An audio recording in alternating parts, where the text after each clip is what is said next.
fun, we wanted to just pop in today to talk about a couple different things. The first thing being, though, building the dream team in today's market. Yeah, so right away, the first things that you should be looking for is obviously a high quality real estate agent and also a lender. So those seem to be the two primary things that a buyer is looking for. But then secondary is your title officer, your inspectors, and then also if there's any repairs that need to be done during the contract, making sure that you have a good licensed contractor on hand as well. Right, and any real estate agent that you talk to probably has a feel for different inspectors, different title companies, different lenders that their clients have had success with, or that maybe their clients ran into some obstacles with. So by all means, talk to local licensed real estate agents about that, but don't stop there. If you have friends or family that have used somebody and you can get a really good quality referral, that's an awesome way to go about it. Also, use the internet, guys.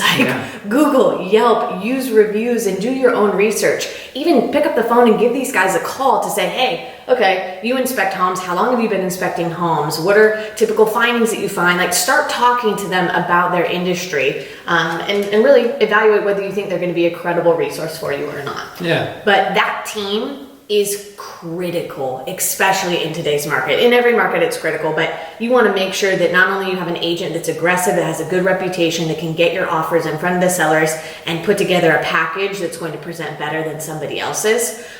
You also need a lender that, we hate to admit it, but I'm going to on camera for everybody to hear. The lender is probably more important than we are as real estate agents, because the reality is we could do A+ work all the way to the finish line, but if the money doesn't show up, then that was all for nothing.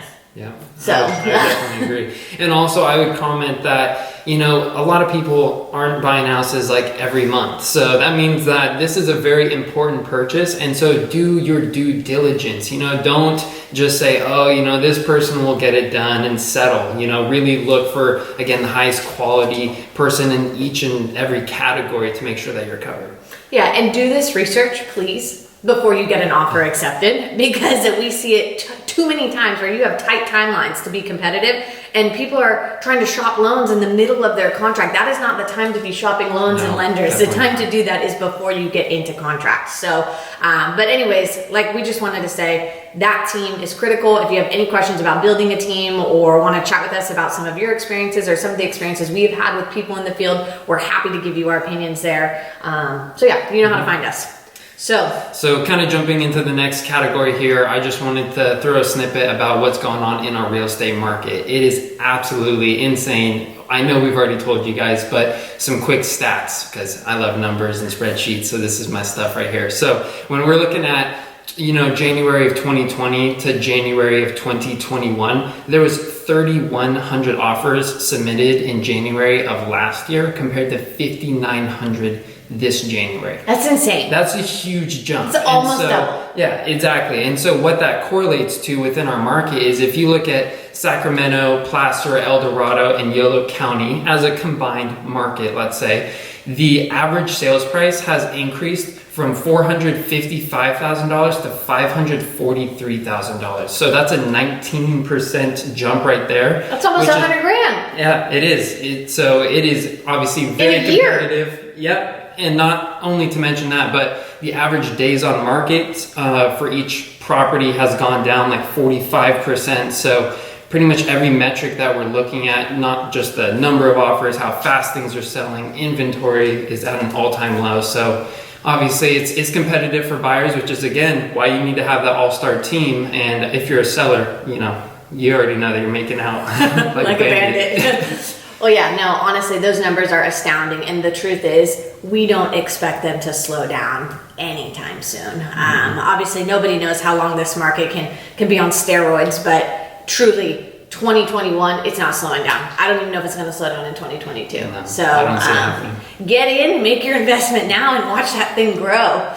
So the last thing we want to touch on is the rental assistance program that was just passed. Sacramento has been working to figure out how they can support their renters in this market, because it's not only homeowners that are struggling to pay, it's renters that are also struggling to pay.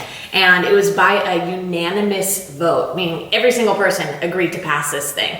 Last year, there was just over $5.36 million in grants that were afforded to renters for to use towards payments and whatever they need to do. This year, this new proposal, $31.7 million, right, in rental assistance. That's outrageous. That's more than 6 times what we were looking at last year. Now, how this program works is they're trying to allocate the funds first to the people that need it the most. How do you qualify for somebody who needs it the most to get priority access would be if you make less than 50% of the median income. The second thing that could qualify you in that category is if you've been unemployed for 90 days or more. And the final way to do that would be is if losing your rental would actually deem you homeless at that point. Which is interesting. The first two are very quantitative. You can use numbers to determine if you've made 50% of the median income. You can use numbers to determine if you've been unemployed for 90 days or not, but it's a little bit kind of muddy, if you will, to determine are you going to truly be homeless or not, because I feel like anybody that's a renter, logically, if you're homeless, your house, you're homeless, right? And so how are they going to really determine who is at most risk when it comes to that and how they're going to disperse these funds? But regardless, they're at least putting the efforts in to start making things happen. What the program is going to do is if a landlord applies for the program, the landlord will be given 80% of the back payment of the monies that the tenant owns. So in that agreement, though, to take that 80%, they have to forgive the other 20%, meaning nobody's getting paid that 20%. Renters are off the hook for the 20% because the landlord's taking a lump sum of 80% of all those months combined. If a landlord, though, says, hey, I don't want to opt into this program, I'm not interested in forgiving that extra 20%, I want all the money that's owed to me because I owe all that money to the bank, then what can happen is the actual renter can go in and apply. When the renter applies, they can get 25% of their back payments that's due that gets released to them, not to the landlord. Those funds are supposed to be used to pay the landlord, of course, and also can help with utility bills and those types of things, which, I don't know, I think it's going to be an interesting thing to try to track that, because if the money doesn't go to the landlord directly, the tenant could use it towards rent. You would think that's probably where they're going to use it, but how are they really going to know where that money gets spent?